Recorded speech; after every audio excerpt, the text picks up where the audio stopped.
There isn't a life that doesn't include ups and downs, and often a tragedy or two. But have you ever survived a tragedy that turned out to be your greatest gift? Have you ever defied authority figures because you had a strong hunch that you were right?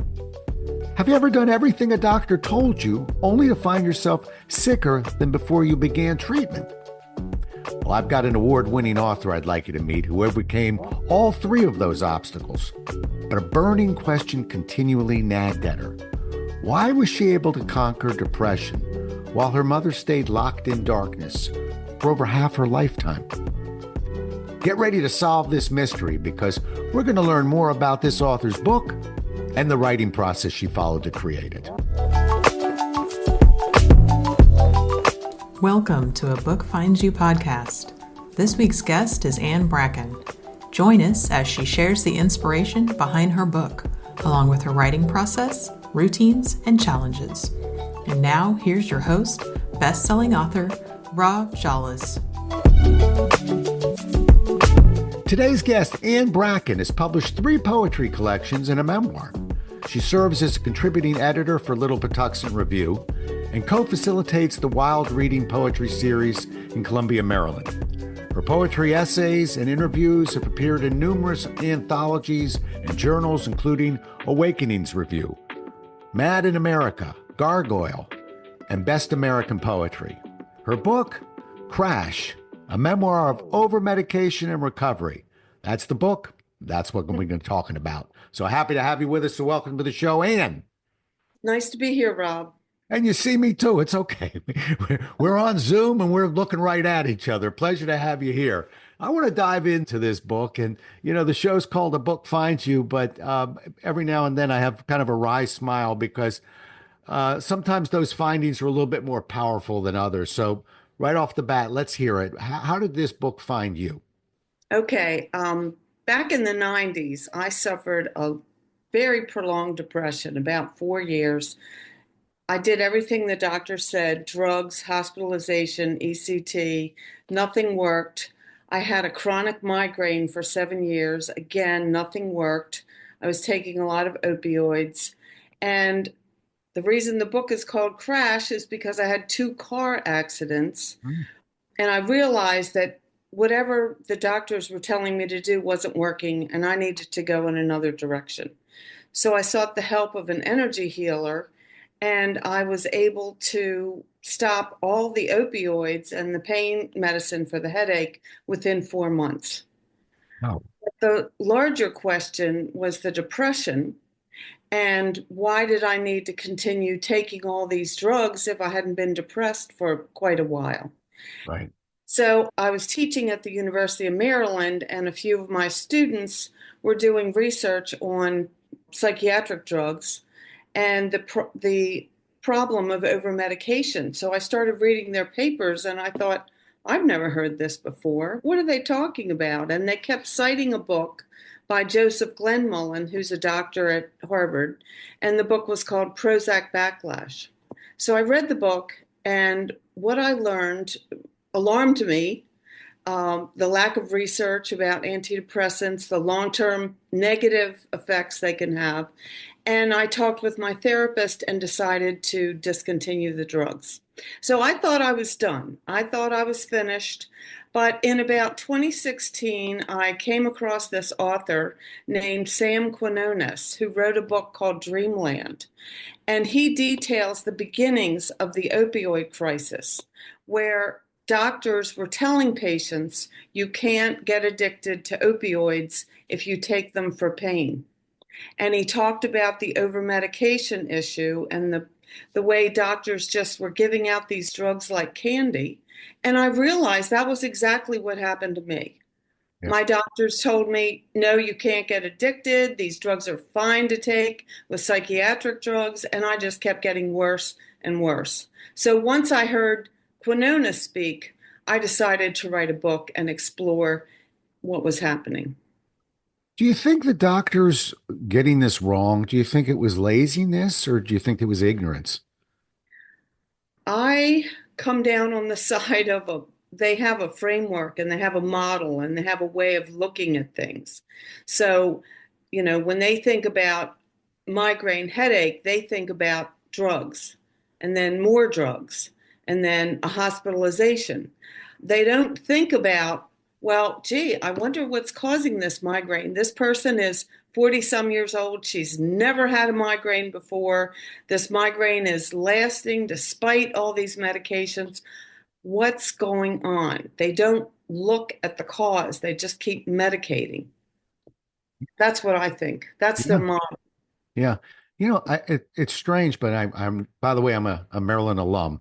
So I remember in my senior year at Maryland, I took an auto mechanics class. I had a couple of credits that I just had to fill. And I really liked it, by the way. It was a great class. But I Mhm. remember them telling us, that historically, what they're doing with engines is you got a bad battery, we'll put a battery in. This wire breaks, we'll put another wire in. But they don't really track it back and say, well, wait a minute, what was taking the power out of the battery? Perhaps it's the alternator and kind of going back and fixing it. So while you're explaining that, and not to make light of it, but I'm thinking, boy, I'm sort of having a flashback of it seems to be this is how we problem solve, Yes. which Yes. really isn't the definition of problem solving at all. No, no, it's not. That's why energy healing was so powerful because I knew that I was in a bad marriage, a very difficult marriage. And in the past, I had physical problems that didn't have any discernible cause with a lot of pain. My mother had the same thing. And I would tell the doctors, there's something psychological going on. I've had this happen before. I don't know what it is. And they never listened to me. But when I worked with the energy healer, she helped me to understand that the pain of my marriage had grown so intense that it was manifesting physically. And that Right. was the only way to get my attention Yeah. was to have this awful pain. Right. Right. It's almost like at some point you almost want to go back to talking like a 3-year-old almost. But you know what a 3-year-old says? Cause why? Cause why? Right. And it's a shame that we kind of grow out of that because they're problem solving. They're not doing it to be obnoxious. They're Oh, doing it no. because they're trying to figure it out. The older we get, sort of the more ignorant we get in terms of that's the way you do it. You really, I mean, that's problem solving. That's cause and effect analysis. That's what we're taught in statistics. And yet we kind of move away from those models when it's about us. And Right. just a Exactly. shame. Shame. I noticed that you've got some poetry books, right? Yes. Okay. Yes. Did you find it difficult to sort of transfer over and write this book that clearly isn't a poetry book? Uh, was that hard for you to transition over? No, because in the meantime, besides writing the three poetry books, all the writing I've done for Little Patuxent Review has been narrative. So I've been interviewing artists and social justice workers in the community for about 15 years. And then I wrote several nonfiction articles for Mad in America when I was writing the book as a way to kind of seek out a publisher.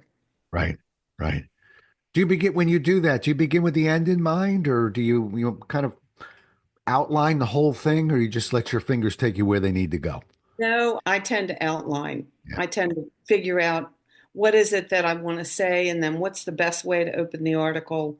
And I do research along the way. Whenever I write for Mad in America, I make sure that besides the narrative, I'm weaving in a lot of solid research. right. How about your poems? Do they have an end in mind, or because do you outline a poem as well? Yeah, No, the poems just come from the heart. right. My first book was called The Altar of Innocence. It's just had a 10-year anniversary, and that book is the precursor to Crash because I explored my growing up years in poetry and what it was like to grow up with a mother who suffered from depression and self medicated with alcohol, what that did to me and what that did to the family. And then Right. the second part of the book is about my own experience with depression and eventually how I got out of my marriage. So it was Crash in poetry form. All right. I'm really poking around with you a little bit. I hope you don't mind. I normally don't ask as many close questions, but I'm really kind of hunting for something. How about a journal? Do you keep a journal? Yes, I keep a journal, but when I was experiencing depression, I kept a journal for 4 years Mhm. and writing pretty much everything, what was happening today, all the drugs I took, what the doctor said to me, when I had to go to Hopkins, what was that like? What was it like to be an inpatient? What was it like to have electroconvulsive therapy? So when I wrote the poetry book, I reread that entire journal Right, and I pulled from that journal and I did the same thing with Crash. right. Right. Yeah, that's why I was snooping around because I'm a journal writer. I'm like you in many ways, not in this more intense way, but dabble in poetry. Never published anything, but with poetry and me, I always begin with the end in mind. I kind of hear how I want it to end, and then Okay. I figure out how I'm going to get there. But I journal, and I always encourage writers to journal because, first of all, it's sort of like ring work. If nothing else, you're just sort of practicing. You're in the ring sparring a little bit. Right. You got to Right. keep writing. But for situations like yours, and I wrote a book, I don't go over the titles of my books, so no titles, but one of my books dealt with journal entries and it was me working something out. And Mhm. so as I listened to you working this out, I thought there's got to be a journal in here Oh, somewhere. yes. I Yeah. still have the journal. I Mhm. probably will never get rid of it. It's Good. over 400 pages long, Yeah. and there were a lot of things that happened that I had forgotten. They were so painful that I guess I just suppressed them. Yeah. But I was able to use them to write the books. Yeah. And the beauty of a journal, and I'm sure not every day, but about probably every four entries, I thought I knew what I was writing, basically taking a snapshot of where I was, but I Mhm. would wind up in places I had no idea I was going to. And that's the Yes. beauty of a journal. And for people who don't journal, they don't understand that. They think we don't really sit and go, today I will be writing about the red ball I played with. Nah, those are actually those aren't the good journaling days. The good Right. journaling days are when you're not really sure what you're going to be writing about, Yeah. but you Yeah. pull up a chair and you start. Well, the writing kind of reveals what's going on, just the whole process of Mm, writing. So even though this particular depression journal I kept on the computer, mm, most of the journaling I do now, I do all by hand. And there's something about that hand-brain connection also. yeah. You're better than me. I can't get back to the pad, but I appreciate where you're going from. I am very kind of raw and first person. All right, let's go and get into your further into your writing routine. You kind of break it down for me. Are you a daily writer? Do you write at certain times? Do you write when you get the calling? What's sort of your pattern? I would say I write a few times a week, and I tend to like to have a theme to Yeah, work on. yeah, So my three poetry books all had themes. One of them was about depression. The other one was about my experiences as a special education teacher and what it's really like to work in the American classroom with special education students with pretty intense needs. And then the third book was based on my experience of volunteering in several Maryland prisons. And my idea behind that book was to tell people, hey, look, the people who are in prison are not who you think they are. They're real, they're sorry for what they've done. Many of them are working to be much better and they face tremendous obstacles. yeah. Just so you know, I've actually started working and tried to create a program for a lot of these people in prison to write their stories. And Yes. because they discover a lot, just like you Right. discovered, and I'm discovering. So that's an incredible place to discover. And I wish that we could get the systems to cooperate a little bit more because the inmates are very are up for it. Yes. There's a lot of red tape to get that in there, but what an amazing experience. And there is one in particular individual, I'll tell you his name is Ron James, Hmm. who I've been working with, 25-year repeat offender. Not only wrote his book, but he came out after that book was written and has never gone back in, is on the professional speaking circuit, Wow. delivers about 50 to 60 talks a year into the school systems about That's choices. And it's what you and I are seeking when we go in there. And right. that's the home run. We know we won't always get the home run, but that's what it looks like. It's beautiful. Right. I agree. Yeah. I How about do you have a favorite place that you like to write? I mean, I'm just trying to kind of figure you out a little I, bit. Yeah. I either write in my dining room, which is where Uh-huh. I am now, and I can look out onto a patio and see my garden, or Mm-hmm. I write up in my office. And again, I have a window. I can look out the window and think, and I can spread out all of my research. So I wrote most of Crash up in the office because I had a lot of research to weave into the book. Yeah. What's the most challenging part for you when it comes to writing? Well, for this book, the most challenging part was to integrate my story, my mother's story, and the Mm. research. And I did a whole draft with the guidance of a friend of mine who's also a memoir writer, and I couldn't sell it. And then I went to a book doctor, and this person analyzed the whole memoir and gave me incredible suggestions. And it took me about another year and a half to rework the book according to what, after reading three more books about memoir and show don't tell and things like that, how to weave it all together. And that was the ticket, working with her. Huh. Okay. And so, soup to nuts, how long did it take from the original writing to Mhm. finishing the manuscript to meeting with the doctor to that next year and a half, it sounds like? How It was long about all in? 3 years. It was Three? about 3 years. Yeah. Yeah. And in the middle, I had already written one version, and my father died. Mm. And my sister was, getting divorced, and she had all of his papers. Well, there were papers that we had never seen before. So my I went over there one night and we were going through all these folders, and I opened up a folder, and right on top was a letter to one of my mother's doctors that my father wrote that detailed her entire history of depression and all the medication she took. And in that folder were 30 years worth of my father's records from my mother's illness. So that held the answers as to Right. why she never got well. And I Right. was, for my first response was intense anger. I couldn't write anything else except dig into those records and transcribe a lot of them just because, I was so overwhelmed by anger. The way my mother suffered with depression and over medication, basically the doctors stole her from all of us. Yeah. But I also think one of the greatest ways of dealing with anger is the way you dealt with it, which is to not just research it, but to write about it. It's very cathartic, I would think. Yes, it was. Back, And I felt like I was, I'm a really spiritual person, and I felt like I was reaching across to my mother and letting her know that none of this was ever her fault. yeah, And she was really experiencing over medication. And, I never understood why she drank until I saw the list of medications, and they were giving her amphetamines right. and antidepressants that made you jittery. So she was drinking as a way to counteract that. I think I'm just about positive that's why. Yeah, yeah.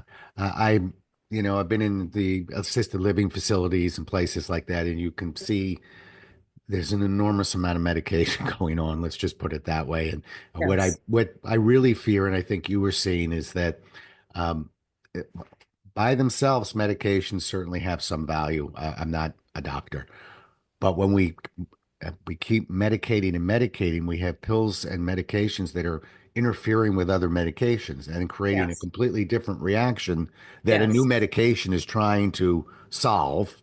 right, And that's where we really go down a slippery slope. And yes. you've lived that and watched that. I So, lived it. My mother lived it. It even has a name. It's called polypharmacy. really? Yes, it's called polypharmacy. They study it, they talk about it, especially with older people, Hmm. how many prescriptions older people take. And there are gerontologists who specialize in de-prescribing. And one tool that I discovered was a website called drugs.com, and they pretty much upload the package insert for all the drugs that are out there. And then they have a feature on their website where you can type in all the drugs you're taking. And it's called the interaction checker. and you can see how all the drugs interact and which are dangerous combinations. So I did that for myself, for the drugs that I was taking in the past, and I did it for my mother too. Did you put that in the book? Yes. Good Oh for yeah. you. Good for you because Oh yeah. you might have seen me looking to the side as I was writing that down. I think that's very, very valuable. I admire many things about you, and one of the things I admire about you is the fact that you just don't quit. You were tireless, and maybe you had your mother to thank for that. Kind of looking over your shoulder. There's people who listen to this show who are, and you bump into them who are dreaming of writing the book and wanting to write a book. And, how did you write your book? And, at the end of the day, uh, you just have to put kind of one word after the other. I mean, it is a solitary experience, but so worth it. The only thing you have to remember is you can't quit. Right. Uh, and uh, Right. and that means, and maybe you've done this, and I'll out you if you have, but sometimes we're working on a book and it's not coming together, and well, we're not exactly quitting, but we start another book. It's like another shiny penny in the corner, and quite frankly, I work with people sometimes who are trying to write books. Mhm. I won't work with them because they'll just keep chasing a shiny penny. Listen, Right. there are great days of writing, and then there are grinding days of writing, as I see you Absolutely. nodding your head. And you would Yes. just have to put up with both of them. I mean, it's part of the process. And Right. it's something you do. Right. Well, I mean, I think the fact that I saw my mother suffer so much, and the fact that I had two car crashes Mm, because of over medication, that right. was highly motivating. Right. That was highly Yeah. motivating to write this book and to use my voice to talk to other people. Right. Well, the sales trainer in me will tell you that there isn't probably a keynote that I've delivered where I don't work in the phrase somewhere. People don't fix small problems, they fix big problems. And our job, as when we're trying to help others, is to Hmm. realize that we can't just sit on the sidelines and wait for it to become a big problem. We have to have tougher conversations and the courage to have those conversations. And Right. you have got a book that's helping others with this conversation, I believe. And I I think really that's hope really so. great. That's all I care about is that, the people who read it find something valuable. Right, right. Well, let me, you've just answered the question, but a lot of times you'll be asked and I'll be asked, why? Why did you write this book? It's probably Hmm. sort of the elevator pitch for books. For guys Right. like me, I have to explain, well, sales is something that my dad, you, I think it's, a layup. And in terms of it's fairly obvious why you needed to write this book. Yes. Hmm. I mean, with the opioid crisis, Hmm. when I found that out, that happened to me, and my doctors kept saying, "Oh no, you can't get addicted. Oh, it's fine to take Valium with opioids." No, it's not. And Right. they knew that in the 90s. They knew that that was a dangerous combination, and no one ever said a word to me. Hmm. No one ever said, you really shouldn't be driving. Period. Period. You shouldn't be driving. Yeah. Yeah, They that's a better way of saying it, by the way. We don't even know need really in there. You can't be driving. You shouldn't be exactly, driving, right? exactly. You should not. You can't drive. Is what they should have said. Even better. You know, Yeah. Yeah. they We can't. don't we But what it says in the drug insert, and I'm not sure if it still says this, but at the time it said, "Do not operate heavy machinery." Now I took that to mean a backhoe, Yeah. you Oh know, yeah. something Yeah. like that. That's a snowplow. That's heavy Right. machinery, not a Right. car. Yeah, I've never heard a car referred to as, I'm going to go get the heavy machinery. I'll bring it up from up front. Let's go head home. Yeah, I haven't heard that one either. Uh, Right. all right. How about the marketing of this book? How involved are you in the marketing of this book? Because this book is personal for you. Yes. Well, a large part of the marketing I did was on the podcast. I made Mhm. sure to get on a lot of podcasts that deal with mental health reform. People Right. who are not happy with the system, who are looking for a different way to manage their emotional situations. And so that's the audience that I was targeting. That's who I wanted to speak to.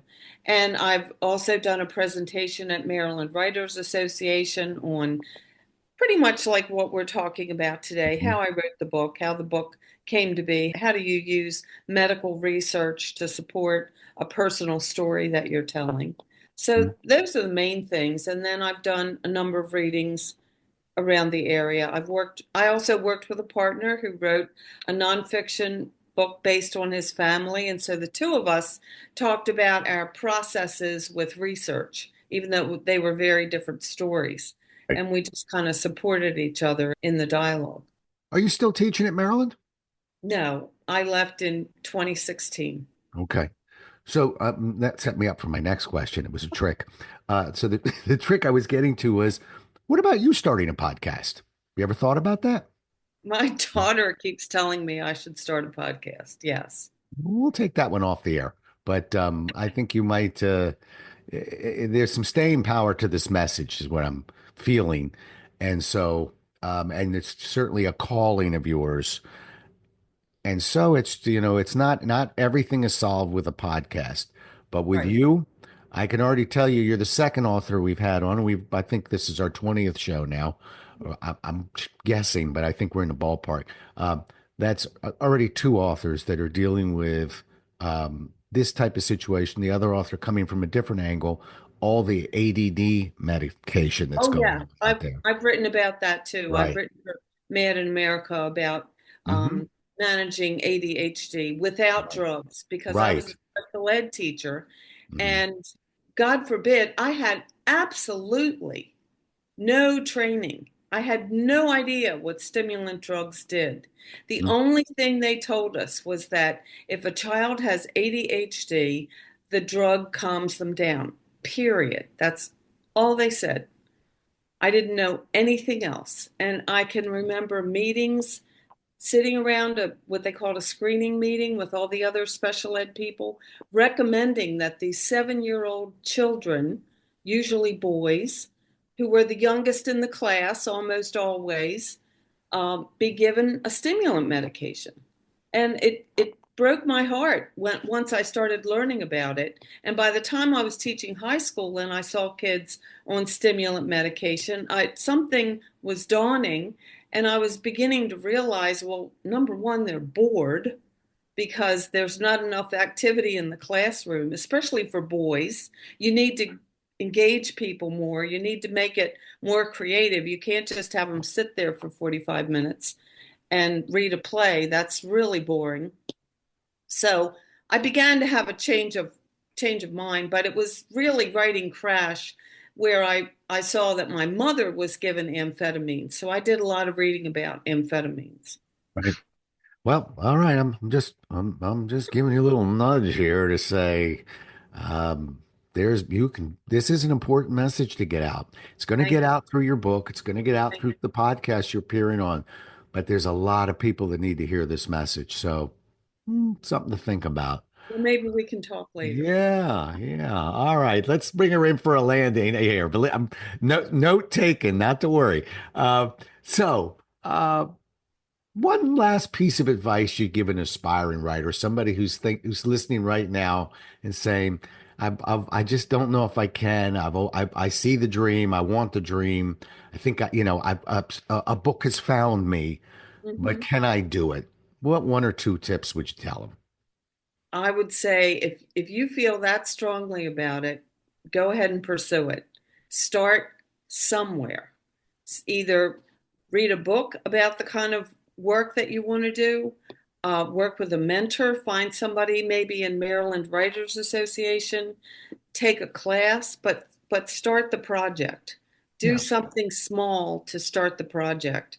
You know, right. my next project, I'm not going to say a whole lot about it, but I've always wanted to write historical fiction. Hmm, So I love doing research and that's where I'm going to start. And I figure once I do enough research, I'll get a lot more ideas and the novel will start to reveal itself. right. But I'm Well, going to do it. I'm good. Yeah, you hear that, folks? Well, that's one of the steps. You can't say I think I'm going to do it or I might do it or now, and you're putting yourself out there. Yes. I've said this before, but I wish more authors would wear buttons that said, "Ask me about my book." And the Hmm. first thing an aspiring author will do is go, "Well, why would I want to put that on? Then I'm going to probably have to write it. Everyone will know." And therein lies the genius of the button idea. I Right. Plus, what people don't realize is when you're asked about your book and you get into a conversation, like if we were 6 months from now and you were Hmm. talking to me about your book, Hmm. I firmly believe within an hour of having a cup of coffee and talking about your book, you'd have three notes down just by talking it out of, Yeah. maybe I could put, that's an interesting idea. I never thought of putting an implementation piece in or, Yes. a job aid at the back. But you have to have conversations to get there. Yes, So exactly. writers, don't keep it a secret. Nope. It's That's okay, the out it. first time I've said it publicly. I've not said it publicly, I'm but going to be checking back in 2 months. But so you better keep. But no, it's important and good for you for saying it. You don't mhm, have to. And I don't like necessarily going into too much detail. I mean, right. I I got the didn't. I rest. just said historical fiction. I'm going Yeah, to start doing the research. that's enough. But you're on your way. Good. So if Yeah. I do see you at a Maryland Writers Association meeting, the first thing I'll Mhm. ask you is, how's that book coming along? And we'll see. Anyway, I've thoroughly enjoyed this. How do people get a hold of you? I have a website, annebrackenauthor.com, and my email is very easy to remember. It's anniebluepoet@gmail.com. Perfect. And Bracken is spelled how? Bracken. Perfect. You know that internet, we got to get it just right. Okay, good. Well, thank you so much for taking the time to be on the show. Really enjoyed talking to you. Picked up a couple of tips. Believe me, note to self: if you're ever on the show, and you see me looking to the side, I'm not answering phones. I'm taking notes. So I've got a couple of things that I really found not only interesting, but things that I want to learn a little bit more about. So thank you for that. Thank you so much for Oh, being on the thank show. you. It was a great having a conversation with you. You bet. Well, we'll do it again as well as we can next time, everybody. Until then, stay safe.